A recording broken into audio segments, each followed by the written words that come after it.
চিন্তাভাবনা দেখে মনে হচ্ছে যে আগামী দিনে পশ্চিমবঙ্গ তার গৌরব ফিরে পাবে এবং নেক্সট 10 বছর পশ্চিমবঙ্গের জন্য গোল্ডেন পিরিয়ড।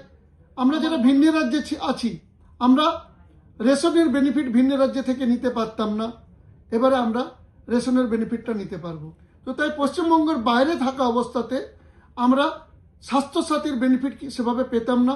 তো তাই আমরা যখনই অসুস্থ হতাম তখনই আমাদেরকে অনেক টাকা খরচা করে আমাদের চিকিৎসা করতে হতো। আমি উল্লেখ করে যাব, যেমন পশ্চিমবঙ্গে তোলাবাজি, চাঁদা এবং সিন্ডিকেটের উপরে একটা বিশেষ আইন আনবে বলে অ্যানাউন্সমেন্ট করেছে, যে যাতে আগামী দিনে পশ্চিমবঙ্গেতে এরকম পরিবেশ না তৈরি হয় যার জন্য লোক বিজনেস করতে কিংবা বিজনেস করতে আসতে ভয় করবে। এটা ঘাটাল মাস্টার প্ল্যানকে এক সম্পূর্ণরূপে রূপান্তর করার জন্য 1200 কোটি টাকার অ্যানাউন্সমেন্ট করেছে। এটাও একটা। নমস্কার, আমি এস আলম। স্থানীয় সংবাদের ভিউয়ার্স এবং দর্শকদেরকে জানাই, আজকে পশ্চিমবঙ্গের বাজেট পেশ হয়েছে। অর্থ বছর 2026-27 ডবল ইঞ্জিন বিজেপি সরকারের বাজেট আমি পুরো 1.5 ঘন্টা দেখলাম। দেখার পরে আমি ঘাটালবাসী এবং আমার পরিযায়বাসীদেরকে আমার প্রতিক্রিয়া দেওয়ার জন্য এই ভিডিওটা। প্রথম তো পশ্চিমবঙ্গের ইতিহাসে আমি আজকে যে বাজেটটা দেখলাম এটাকে আমি বলবো ঐতিহাসিক বাজেট। এর আগে আমার মনে হয়নি যে পশ্চিমবঙ্গের কোনো সরকার এত সুন্দর বাজেট করেছিল। আজকের বাজেটে অনেক জনকল্যাণমূলক জিনিস সরকার প্রস্তাব রেখেছে, যার বিস্তারিত যা এই শর্ট ভিডিওতে সম্ভব নয়।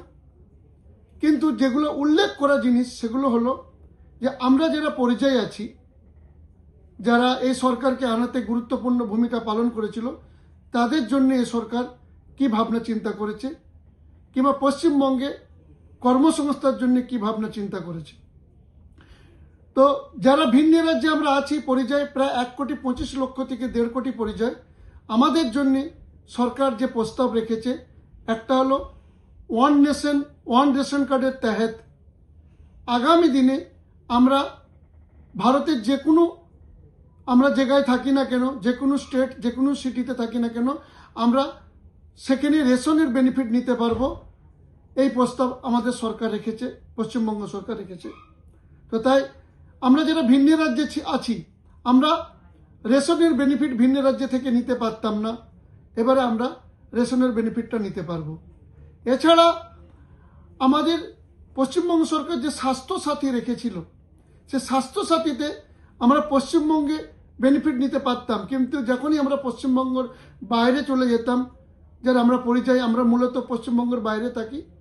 তো তাই পশ্চিমবঙ্গের বাইরে থাকা অবস্থাতে আমরা স্বাস্থ্যসাথীর বেনিফিট সেভাবে পেতাম না। তো তাই আমরা যখনই অসুস্থ হতাম তখনই আমাদেরকে অনেক টাকা খরচা করে আমাদের চিকিৎসা করতে হতো। এরকম আমরা অনেকেই আছি যারা পরিযায়ী, যাদের হেলথ ইন্স্যুরেন্স নেওয়ার ক্ষমতা নেই, তাদের অনেক বিপদের সম্মুখীন হতে হতো। তো তাই আয়ুষ্মান ভারত আমাদের পরিযায়ীদের জন্য স্কিমের তহত আমাদেরকে প্রত্যেক পরিযায়ীকে কানেক্ট করবে, মানে আমাদেরকে আনা হবে, আওতায় আনা হবে বলে এই সরকার অ্যানাউন্সমেন্ট করেছে। এটা একটা বিশাল বড় ঐতিহাসিক পদক্ষেপ আমি বলবো। এছাড়া আমরা যারা পরিযায়ী আছি, আমাদের মূল উদ্দেশ্য ছিল যে পশ্চিমবঙ্গে ইন্ডাস্ট্রি আসুক, এবং ইন্ডাস্ট্রি এলে আমরা যেমন পশ্চিমবঙ্গে কাজ পাই, যাতে আমাদের একটা পরিযায়ীকেও যেমন ভিন্ন রাজ্যে যেতে হয়। তো তার জন্যে এই সরকার কিছু গুরুত্বপূর্ণ স্টেপ কিংবা অ্যানাউন্সমেন্ট করেছে, সেগুলো আমি উল্লেখ করে যাব। একটা, যেমন পশ্চিমবঙ্গে তোলাবাজি, চাঁদা এবং সিন্ডিকেটের উপরে একটা বিশেষ আইন আনবে বলে অ্যানাউন্সমেন্ট করেছে, যে যাতে আগামী দিনে পশ্চিমবঙ্গেতে এরকম পরিবেশ না তৈরি হয় যার জন্য লোক বিজনেস করতে কিংবা বিজনেস করতে আসতে ভয় করবে। এটা একটা বিশাল বড় ঐতিহাসিক পদক্ষেপ। এছাড়া পশ্চিমবঙ্গে যে ল্যান্ড সিলিং অ্যাক্ট ছিল, সেই ল্যান্ড সিলিং অ্যাক্টকে আবার পুনর্বিবেচনা করা কিংবা সেটাকে রিভাইজ করা হবে কিংবা সেটাকে শেষ করা হবে, এটা অ্যানাউন্সমেন্ট করেছে, এটাও একটা বিশাল বড় পদক্ষেপ। এছাড়া one district one product policy তহত যেসব স্টেপ সরকার নেবে বলে অ্যানাউন্সমেন্ট করেছে, এটা একটা বিশাল বড় স্টেপ। এছাড়া ইজি ডুইং বিজনেসের জন্যে সরকার ওয়ান উইন্ডো ক্লিয়ারেন্সের যে সার্ভিস কিংবা সার্ভিসের অ্যানাউন্সমেন্ট করেছে, এটাও একটা বিশাল বড় স্টেপ। এছাড়া পশ্চিমবঙ্গের ইনফ্রাস্ট্রাকচারের উপরে যে অ্যানাউন্সমেন্ট করেছে সরকার, চাहे এয়ারপোর্ট হোক, চাहे রেল হোক, চাहे রাস্তা হোক, চাहे টানেল হোক, চাहे ওভারব্রিজ হোক, চাहे ব্রিজ হোক, চাहे পোর্ট হোক, এই ইনফ্রাস্ট্রাকচারের উপরে যে সরকার কিছু অ্যানাউন্সমেন্ট করেছে, এটাও কিন্তু অনেক গুরুত্বপূর্ণ। এছাড়া ইন্ডাস্ট্রি উপরে সরকার কিছু বেনিফিট স্কিম আনতে চলেছে, যেটার অ্যানাউন্সমেন্ট করেছে।